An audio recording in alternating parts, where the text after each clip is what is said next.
ایران، ای مرد پرگوهر، ای خاک از سرچشمه هلند، دور از تو اندیشه بدان، پاینده مانی و جاودان.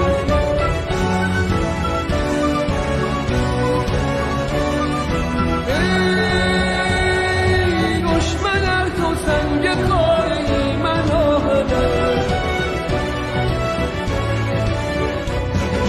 جان من فدای خاک پاک میهنم، مهر تو چون شد بیشم،